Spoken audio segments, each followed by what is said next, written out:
How long have you been on the Middlesex Academy now? This is my second year now. Yeah, I started last year.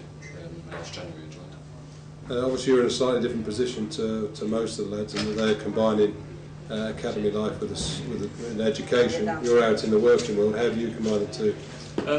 It was hard to start with, getting used to it, lifestyle changes and diet changes, and doing a day's work and then fitting in training afterwards. But you know, once I got through the first kind of couple of months, it started getting a bit easier, and now, yeah, really enjoying it. So. And just for the record, what is your career outside? I'm a plumber. What have you enjoyed most about being at the academy? Just like meeting new people, different bunch of lads, a bit more professional, and a bit more intense than where I was at Hertfordshire. Trained a lot harder and I've improved a lot. So. Which cricketers sort of inspire you most? Who has sort of had the biggest effect on your development as a player?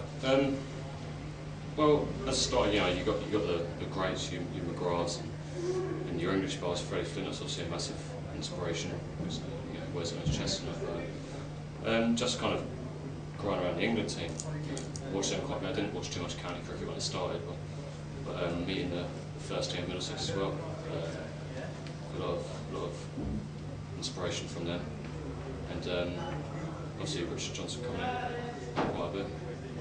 So Stephen Finn has turned into something of a cult figure at Middlesex in the last few weeks, having made his England debut.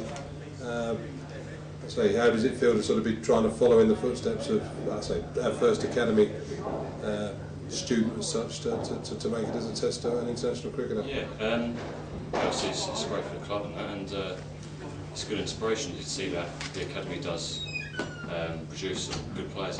When you're in the academy, you've got a good chance of making it professional level and international level, and I think it's a great role model, and just shows what you can achieve if you work hard. Have you spent much time with Stephen yet? No, I've trained with him a couple of times last year, and I met him a couple of times when he was at Hertfordshire, and also he come up to my club in Nebworth to do a bit of a presentation there. So I met him a few times, spoke to him. What do you feel is the most valuable lesson you've learned whilst you've been at the academy? Just to gain a bit more professionalism, to work hard, and if you want to achieve goals and really want to make it, then you know, you've got to put the hours in and really kind of concentrate what you want to be.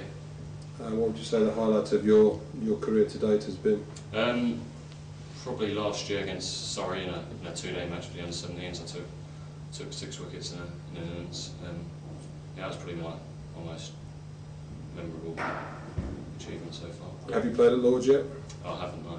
You've been to Lord's before? Yeah, I've trained there a few times. And is the sort of prospect of playing there motivation to you? Yeah, so it's a massive incentive. I think everyone wants to play at Lord's, one of the most famous grounds in the world, so yeah, definitely. What advice would you give to any young players who are trying to make their way in the game? I think if you really want to make it in the game, I just think you just got to back yourself, be confident, and just really try your hardest to get where you want to go. Yeah, just enjoy it. And who would you say is the best player that you've played with so far? Played with? Or against? Against, well, I played against Beat Such last year. Really good spinner, and a lad down at Langley played against Malik, his name was, but he was a really good batsman. Yeah, a few good players. And where would you like to be in 3 years' time?